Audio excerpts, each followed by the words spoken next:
इबादिहिल्लज़ीना इस्तफ़ा अम्मा बअद फ़अऊज़ु बिल्लाहि मिनश शैतानिर रजीम बिस्मिल्लाहिर रहमानिर रहीम वला तन्किहुल मुशरिकाति हत्ता युमिन्न वला अमतुम मुमिनतुन खैरुम मिन मुशरिकतिन वलौ अअजबतकुम वला तुनकिहुल मुशरिकीन हत्ता युमिनु वला अब्दुम मुमिनुन खैरुम मिन मुशरिकिन वलौ अअजबकुम उलाइका यदऊना इलन नार वल्लाहु यदऊ इलल जन्नह वल मग़फ़िरह बिइज़निहि व युबय्यिनु आयातिहि लिन्नासि लअल्लहुम यतदक्करून रब्बि इश्रह ली सदरी व यस्सिर ली अमरी वहलुल उक़दतम मिन लिसानी यफ़क़हू क़ौली। काबिल एहतराम सामिईन, जो लोग बाहर हैं और गुफ्तगू में बिज़ी हैं, उनसे गुजारिश है कि वो अंदर आ जाएं। अंदर ठंडा भी है और फिर चाय का भी इंतज़ाम किया है जिम्मेदारों ने, तो ऐसा कुछ जल्दी मत मचाइए। चाय का भी इंतज़ाम अल्हम्दुलिल्लाह किया गया है, तो मौसम भी ठंडा है और चाय भी मिलेगी। तो इत्मीनान के साथ कुछ देर बैठिए और जो आपने सुना है अभी तरावीह में, उसमें अल्लाह रब्बुल आलमीन ने हमें क्या पैगाम दिया है उसको समझने की कोशिश कीजिए। इसलिए कि यह किताब सिर्फ इसलिए नहीं नाजिल किया गया ताकि इसको सिर्फ पढ़ा जाए, बल्कि ये किताब हिदायत है। ये हमारे लिए दुनिया और आखिरत दोनों मामलात में हमारी रहनुमाई करती है। लिहाजा जिनको सुनना है, समझना है, वो अंदर आकर के बैठ जाए। ये बेहतर है बनिस्बत इसके कि एक दूसरे के साथ गुफ्तगू में इंसान मसरूफ़ रहे और अपना वक्त ज़ाय करे।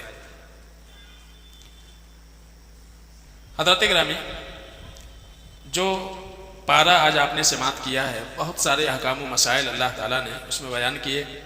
सारी चीज़ों का और सारे मसाइल का इहाता करना और हर एक नुकात को वाज़ेह करना मुमकिन नहीं है, इसलिए कि वक्त मुख्तसर है। लिहाजा मैंने दूसरे पारे में से सूरह बकरा की आयत नंबर 221 ये मैंने मुंतखब किया है। इसमें हम इस आयत को समझेंगे कि अल्लाह रब्बुल आलमीन ने इस आयत में हमारे लिए क्या पैगाम दिया है। आज इस वक्त हम जिन हालात से गुजर रहे हैं, ना सिर्फ हिंदुस्तान बल्कि आलमी सतह पर हालात ऐसे हैं कि मुसलमानों के लिए ईमान, जानो माल, इज्जत व आबरू ये सब कुछ दांव पे लगे हुआ है। और तमाम वो लोग जो इस्लाम मुखालिफ हैं, उनकी तमाम तर ये कोशिशें हैं कि मुसलमानों को उनके दीन और ईमान से महरूम कर दिया जाए। ये सिर्फ आज का मसला नहीं है, बल्कि इस्लाम जब से इस दुनिया में आया तब से इस्लाम मुखालिफ ताकतों का यही जो है मिशन है। लेकिन ख़ास तौर से हिंदुस्तानी माहौल में जो हम देख रहे हैं कि आज बाकायदा मुसलमानों के ऊपर अरसे हयात तंग किया जा रहा है। कई सारी तंजीमें हरकत में हैं जिनकी मुसलसल ये कोशिश है कि लोगों को दीन बेजार बना दिया जाए। स्कूलों के निसाब में तब्दीली की जा रही है, उसमें अपने मजहब को फ़रोग़ देने की कोशिश की जा रही है। और कॉलेज वगैरह में, यूनिवर्सिटियों में मखलूत तालीम का जो नज़्म है, और उसकी वजह से हमारे बच्चे और बच्चियों के अकायद, आमाल और किरदार जिस तरह से मस्ख़ हो रहे हैं, आज उम्मत मुस्लिमा को इस पर गौर करने की ज़रूरत है। ये दीन जो अल्लाह रब्बुल आलमीन ने हमको दिया है, दुनिया के तमाम तर नेमतों में से सबसे कीमती नेमत है। इस नेमत का कोई मुकाबला ही नहीं है। तो इस नेमत को समझने की ज़रूरत है, इसकी अज़मत को हमें हमारे बच्चों और बच्चियों के जहनों में बिठाने की ज़रूरत है कि इस्लाम के अलावा कोई दीन, कोई कल्चर, कोई तहजीब, कोई मजहब ऐसा नहीं है जो इस लायक है कि उसकी पैरवी की जाए।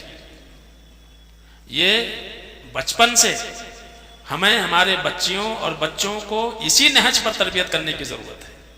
इसलिए कि आज आए दिन अखबारात में, टीवी पर, सोशल मीडिया के ऊपर हम आए दिन इर्तिदाद अपने बच्चे और बच्चियों में देख रहे हैं। दीन बेजारी, दीन से दूरी और इस्लाम से भाग जाना, इस्लाम से फिर जाना। आज पूरी बाकायदा एक ताकत ये कोशिश कर रही है कि मुसलमानों को उनके दीन के मामलात में शुबहात में मुब्तला कर दिया जाए। आज कई सारी क्रिश्चियन मिशनरियां तालीम के नाम पर और मेडिकल के नाम पर और सोशल वर्क के नाम पर, वो दिखावे के लिए तो ये सारा काम है, लेकिन असलन ये है कि मुसलमानों के दिलों में उनके अपने दीन के तय शुबहा पैदा कर दिया जाए, वो खुद अपने दीन के तय मशकूक हो जाए, शुबहात में मुब्तला हो जाए। और बच्चे और बच्चियां बचपन ही से उनके अंदर दीन बेजारी पैदा हो जाए। कुरान और सुन्नत के अहकामात की जो अजमत एक मुसलमान बच्चे और बच्ची के दिल में होना चाहिए, वो अजमत खत्म हो जाए। एक एक सुन्नत, दीन की एक एक बातें रुखसत हो जाएं हमारे दिलों से।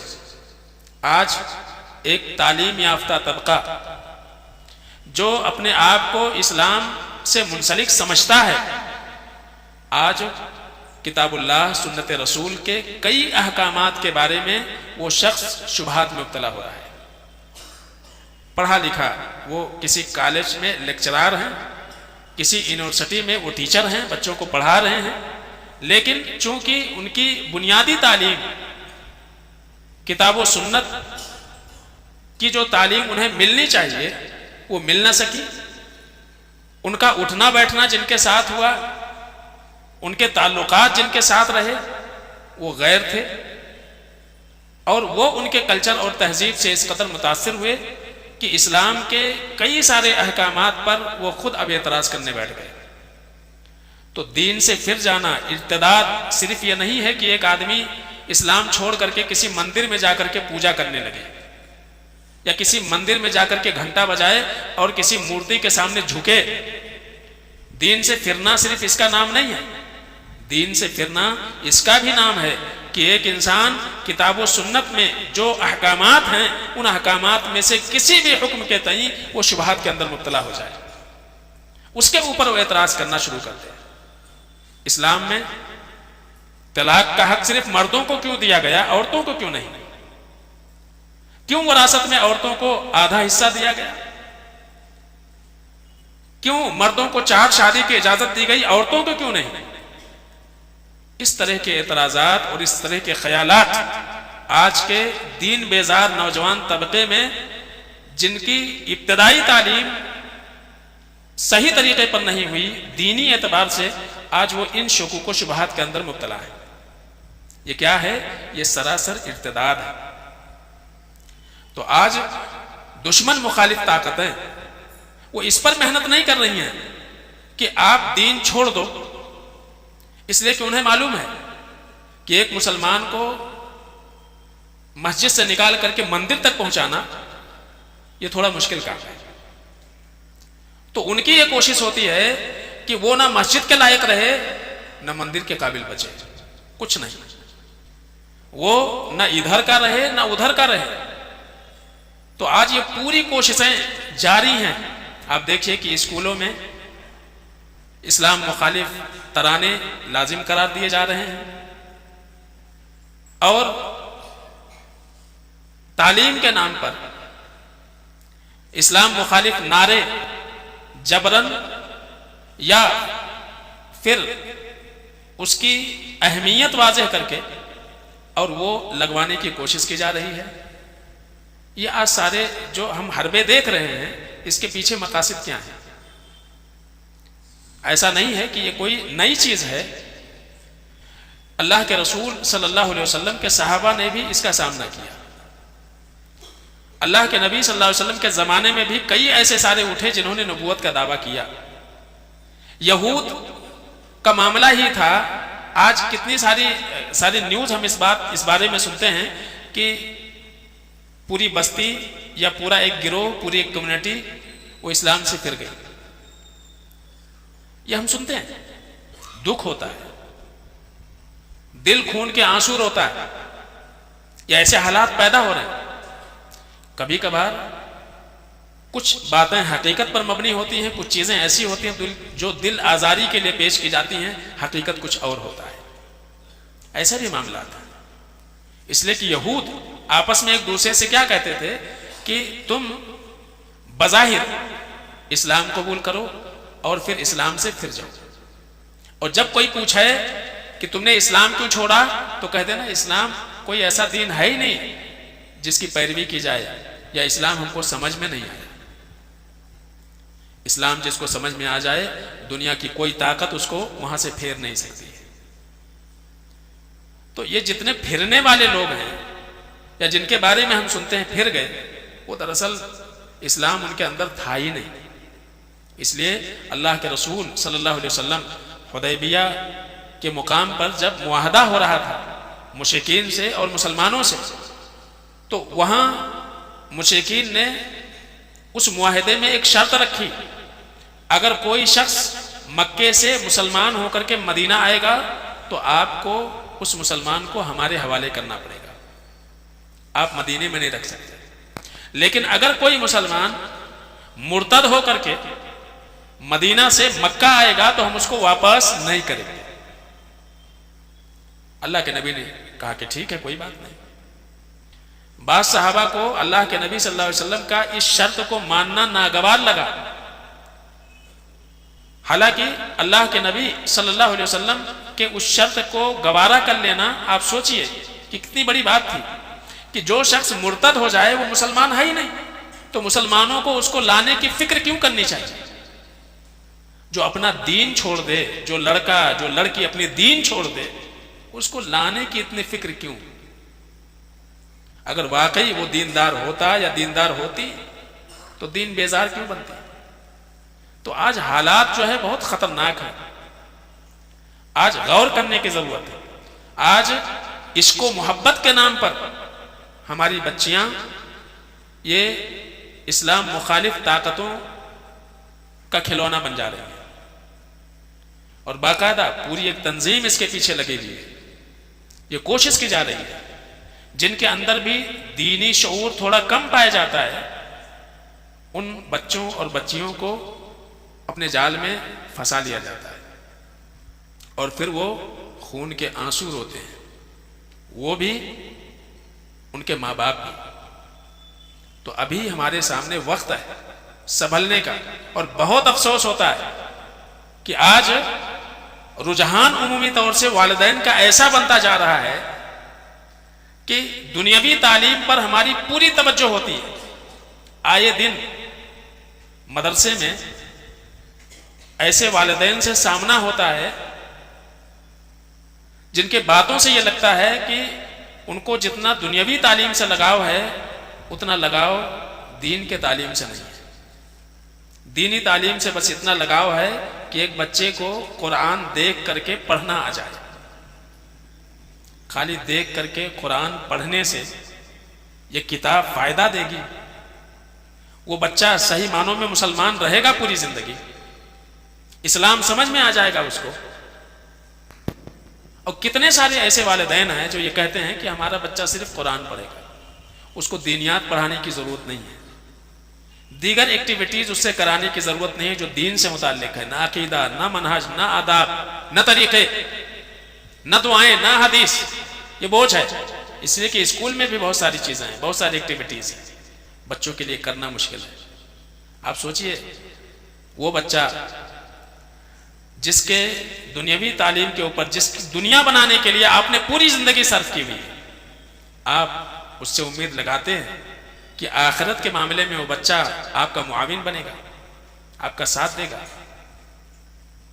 आपने उसको दुनियादार बनाया है, मरने के बाद वो बच्चा आपके लिए हाथ उठाएगा, दुआ करेगा, इसलिए कि आपने उसका जहन, उसके अफकार, उसके नजरियात दीनदारी वाला बनाया ही नहीं। औलाद तो हमारी ऐसी होनी चाहिए कि मरने के बाद भी हमारे काम आए। दुनिया में तो हमारे लिए वो हमारे बुढ़ापे का सहारा बने ही बने, लेकिन मरने के बाद भी, हमारे इस दुनिया से जाने के बाद भी हमारी औलाद हमसे जुड़ी रहे, वो हमसे दूर ना हो दीन के एतबार से। लेकिन हमने, हमारी पूरी तवज्जो अगर ऐसी है तो जाहिर सी बात है ऐसी औलाद जिसके जो इब्तदा में मकातिब के तालीम जो इंतहाई जरूरी, अल्लाह के रसूल सल्लल्लाहु अलैहि वसल्लम ने मस्जिद क़ुबा की तामीर फरमाई। सबसे ज्यादा अहम मसला उस वक्त क्या था? मुसलमान मक्का से लुटपुट करके मदीना गए थे। अल्लाह के रसूल सल्लल्लाहु अलैहि वसल्लम ने यह नहीं देखा उस वक्त कि हमारे साथी जो मक्का से लुटपुट करके आए हैं वो कहां रह रहे हैं, उनके रहने बहने का बंदोबस्त है कि नहीं, खाने पीने का नज्म है कि नहीं। सबसे पहले अल्लाह के रसूल सल्लल्लाहु अलैहि वसल्लम ने इस बात की फिक्र की कि यहां मस्जिद होना चाहिए और फिर उस मस्जिद में तालीम का नज्म होना चाहिए। तो क़ुबा में भी अल्लाह के नबी सल्लल्लाहु अलैहि वसल्लम ने मस्जिद बनवाई, मकतब का क़याम अल्लाह के नबी सल्लल्लाहु अलैहि वसल्लम ने किया और हर हफ्ते अल्लाह के रसूल सल्लल्लाहु अलैहि वसल्लम बाकायदा तालीमी निज़ाम कैसा चल रहा है क़ुबा में वो देखने आया करते थे। खुद मस्जिद नबी जब अल्लाह के नबी सल्लल्लाहु अलैहि वसल्लम ने मदीना में तामीर फरमाई तो वहां साहबे सुफ़ा के लिए चबूतरा बना दिया, यहां जो है तालीम होगी। तो आज जो इर्तिदाद की लहर, उसका सिर्फ एक ही इलाज है, वो इलाज ये है कि हम अपने बच्चों और बच्चियों में दीनी शऊर पैदा करने की कोशिश करें। बचपन ही से अल्लाह के नबी सल्लल्लाहु अलैहि वसल्लम ने क्या तालीम है? बच्चा बोलना शुरू करे तो उसको तौहीद सिखाओ। बच्चा जब बोलना शुरू करे तो तौहीद सिखाओ। सबसे पहले अल्लाह की अजमत, अल्लाह की बड़ाई, अल्लाह क्या है, अल्लाह की जात क्या है, अल्लाह के सिफात क्या है, अल्लाह रब्बुल आलमीन का अल्लाह की अजमत उसके दिल में बिठाने की जरूरत है। बच्चा 7 साल का हो जाए उसको नमाज पढ़ना सिखाओ, उसको मस्जिद से जोड़ो, वो मस्जिद से जुड़ेगा, वो दीन सीखेगा, जुमा में आएगा, दर्स व दुरूस में आएगा, मौका निकाल करके खुद भी आइए, खुद भी बच्चों को साथ में लाइए। यही मौका होता है कि जब हम बच्चों के जहनों में ये चीज रासिख कर सकते हैं कि तुम्हारा जो दीन है ये दीन दुनिया का सबसे बेहतरीन दीन है। किसी के अखलाक और किसी के तौर तरीके, किसी की बोलचाल, किसी की दौलत, किसी के हुस्न जमाल से मुतासिर होकर के अपने दीन से बहकना, यह सबसे बड़ा नुकसान है। आज सबसे बड़ी मुसीबत यही है कि आज हमारे नौजवान बच्चे और बच्चियां बहक रहे हैं इसलिए कि बचपन से उनके दिलों में दीनी पुख्तगी नहीं डाली गई। अकीदा क्या है, मनहज क्या है, दीन क्या है, मस्जिदों के आदाब क्या है, मस्जिदों से हमारा रब्त कैसा रहना चाहिए, अल्लाह से हमारा ताल्लुक कैसा हो। तो दीन बेजारी जो आज हमारे बच्चे और बच्चियों में पैदा हो रही है उसकी बुनियादी वजह यही है। अल्लाह ताला ने कुरान अजीज के अंदर खास तौर से जो बात बयान फरमाई, ये बहुत तवील मौजू है, मैं इख्तिसार के साथ उसको रखने की कोशिश करूंगा। अल्लाह फरमाते हैं वला तुनकिहुल मुशरिकीन, याद रखो, वला तुनकिहुल मुशरिकात हत्ता युमिन। कोई जो मुशरिक हो, या काफिर नहीं कहा गया, याद रखिए, मुशरिक हो उससे निकाह नहीं कर सकते यहां तक कि वो मुवहिद हो जाए, वो तौहीद वाली हो जाए। तो कितना ज्यादा अल्लाह ताला ने अपने मानने वालों को अपने दीन की हिफाजत के लिए उभारा है। अगर शिर्क करने वाली है बच्ची, ऐसे घराने से उसका ताल्लुक है जिस घर में शिर्क हो रहा है, तो अल्लाह कहते हैं कि जब तक उसके अंदर तौहीद पैदा ना हो जाए उससे रिश्ता मत जोड़ो, उससे रिश्ता मत जोड़ो। काफिर की तो बात ही जुदा है जी, इन्नमल मुशरिकूना नजसून, अल्लाह ने फरमाया मुशरिक नजिस होता है अकीदे के एतबार से, गंदगी है वो सरापा। तो ताज्जुब होता है बहुत ज्यादा कि एक मुसलमान बच्ची, एक मुसलमान लड़का एक गैर मुस्लिम मर्द और औरत को देख करके उसकी तरफ फरेफ्ता कैसे होते हैं, उनकी रग़बत, उनकी चाहत उनके दिलों में कैसे होती है। अल्लाह कहते हैं शिर्क कर रहा है, वो इस लायक नहीं है कि उससे ताल्लुक जोड़ा जाए, रिश्ता जोड़ा जाए, हत्ता युमिन, यहां तक कि वो ईमान ला ले, यहां तक कि वो तौहीद आ जाए उसके अंदर। तो रिश्ता जोड़ने में बड़ा मुहतात होना चाहिए, और खास तौर से वो लोग जो अपने आप को तौहीद और सुन्नत वाला, सही मनहज, सही अकीदे वाला समझते हैं, ये जिम्मेदारी है कि अपने बच्चों और बच्चियों के लिए अच्छे घराने का इंतखाब करें। ये खाली दो मर्दों औरत के शहवानी ख्वाहिशात के मिटाने का जरिया निकाह नहीं है, बल्कि एक खानदान इससे जुड़ा है, दो खानदान मुंसलिक होते हैं, इससे बाकायदा एक नस्ल परवान चलती है। तो अल्लाह ताला ने खास तौर से वला तुनकिहुल मुशरिकाति हत्ता युमिन्ना वला अमतुम मुमिनतुन खैरुम मिन मुशरिकतिन वलौ अअजबतकुम। अल्लाह फरमाते हैं कि एक लौंडी यानी गुलाम के बिलमुकाबिल कहा गया लौंडी, मैं ये कहूंगा एक गरीब शरीफ, एक गरीब, कोई बहुत बड़ा खानदान उसका नहीं है, कोई बहुत बड़ा स्टेटस उसका नहीं है, गरीब है, 2 वक्त की रोटी वो कमाता है, लेकिन बाल बच्चों की परवरिश उसने सही मनहज और सही अकीदे पर की हुई है। वो बेहतर है उस मुशरिका से जो अरबपति हो, जिसका खानदान बहुत ऊंचा हो, किसी एमपी और एमएलए के साथ उसका जो है रिश्ता जुड़ा हुआ हो, वो बेटी हो किसी काम के नहीं है, वो आदमी किसी काम का नहीं। तो अल्लाह फरमाते हैं वो बांदी, वो लौड़ी अच्छी है अगर वो मोमिना है तो उससे रिश्ता जोड़ो। आगे अल्लाह ने फरमाया वला तुनकिहुल मुशरिकीन हत्ता युमिनू, किसी मुशरिक से तुम्हारा ताल्लुक नहीं होना चाहिए यहां तक कि वो तौहीद वाला हो जाए। तो पहले ईमान लाए, बाद में रिश्ता जोड़ो।